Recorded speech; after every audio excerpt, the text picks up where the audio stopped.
ce soir un peu particulière. J'ai acheté le magazine Flair fin de semaine.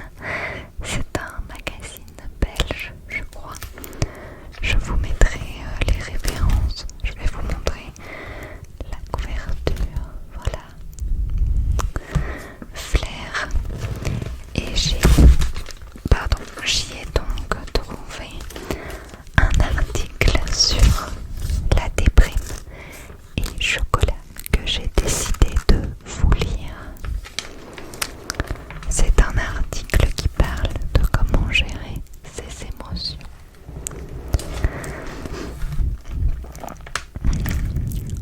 Les émotions, c'est quoi?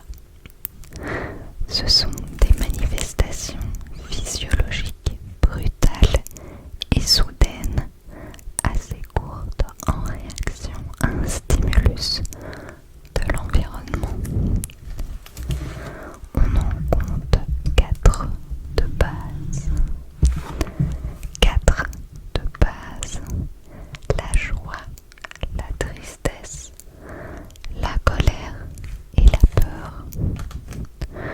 Contrairement aux sentiments qui sont des constructions mentales, nous n'avons pas de pouvoir sur nos émotions.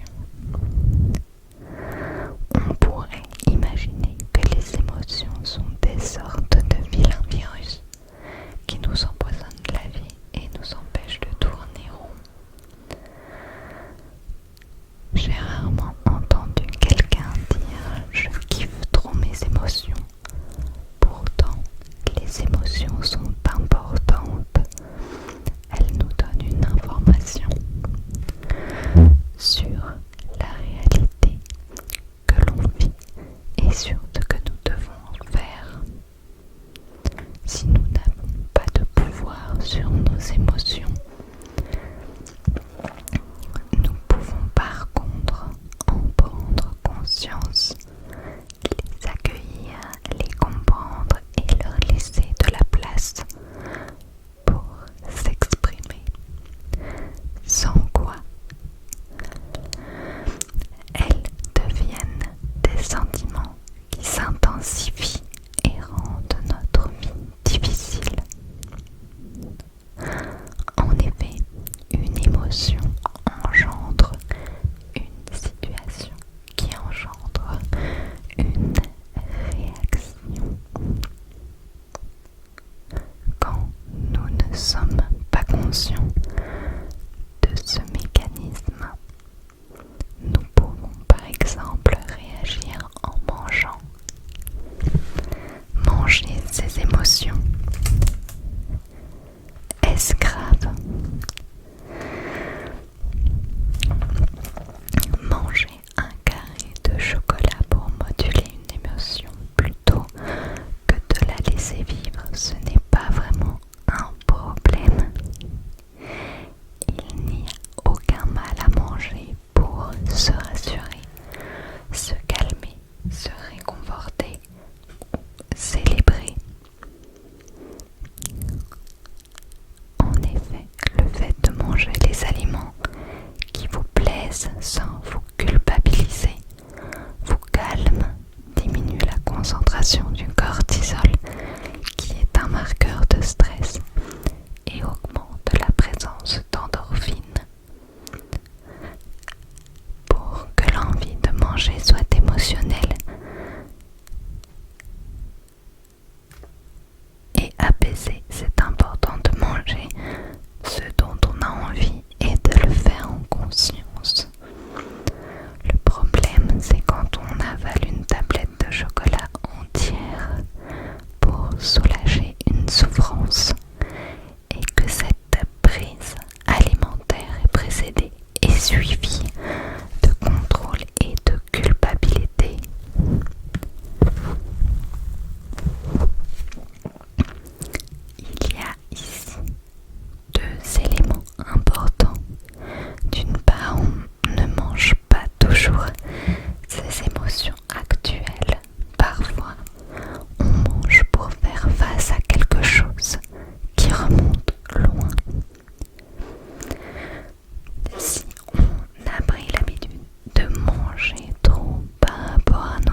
sensation qui a été choisie à un moment où tout cela semblait la meilleure chose à faire. Je vais changer la page.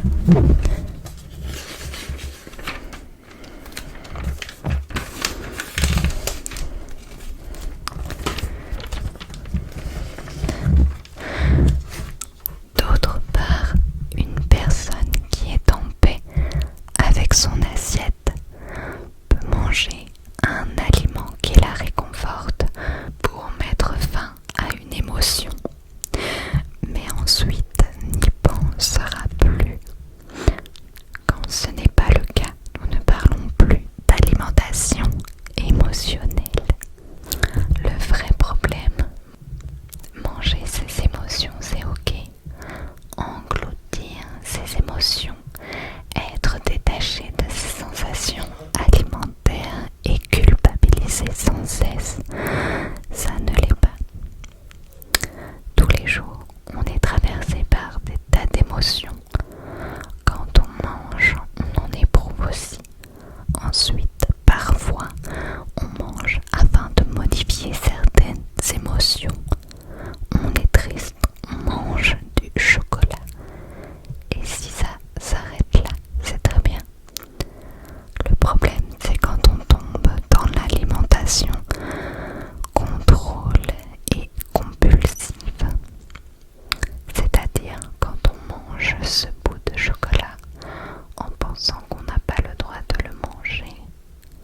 Quand on entend cette petite voix qui nous dit « J'ai craqué, je n'aurais pas dû » et qu'on commence à se dévaloriser, à se sous-estimer, à culpabiliser, à regretter, à perdre confiance en soi. De plus, lorsqu'on entre dans ce cercle vicieux où la dopamine responsable, entre autres des envies de manger, continue de circuler, l'envie de manger ne s'arrête jamais et on n'arrive jamais à l'apaisement. Alors, on n'est plus dans l'alimentation émotionnelle, mais on entre dans l'alimentation obsessionnelle, plus compulsive. Une compulsion est le début de l'enfer. Si pour certains, une alimentation inadéquate peut être liée à l'enfance, à un drame ou à un trauma, notre société et ses paradoxes y sont aussi pour beaucoup. Après une longue semaine, vous rentrez chez vous et vous avez besoin de vous détendre. Vous vous installez devant un film avec une crème glacée. Vous n'êtes déjà pas très fier d'avoir craqué, mais après tout, vous le méritez bien. Et c'est là que l'héroïne au corps de rêve vous nargue et vous donne la sensation d'être nul, fou, avachi dans votre sofa. Vous mangez du coup la glace sans la savourer, perdu dans votre critique envers vous-même. Vous ne goûtez rien, vous ne ressentez aucun plaisir. Frustré, vous décidez de vous resservir. De toute façon, vous avez déjà quelques kilos de trop et vous ne ressemblerez jamais à cette nana à qui tout semble réussir. Mais vous culpabilisez, vous vous sentez mal, vous vous dévalorisez, vous regrettez d'avoir craqué et finalement vous mangez une nouvelle glace pour vous calmer.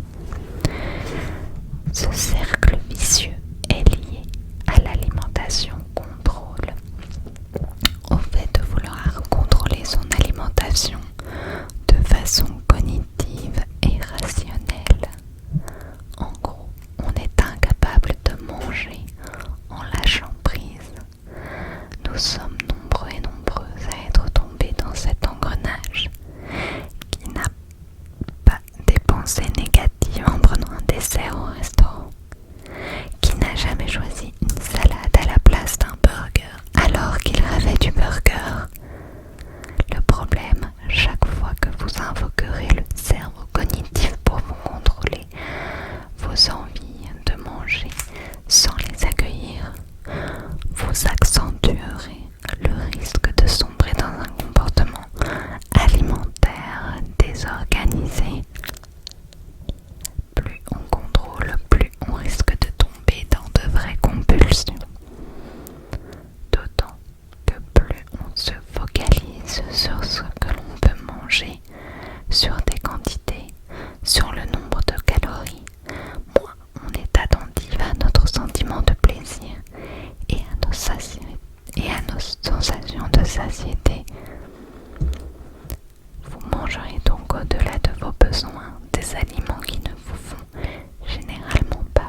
ne sommes pas coupables. Une compulsion, c'est comme un pompier.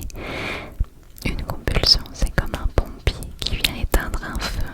Heureusement qu'elle est là. À terme, la question est de savoir qui est le pyromane. Et voilà les amis, j'espère que ce petit article vous aura plu sur les émotions. Voilà, je vous souhaite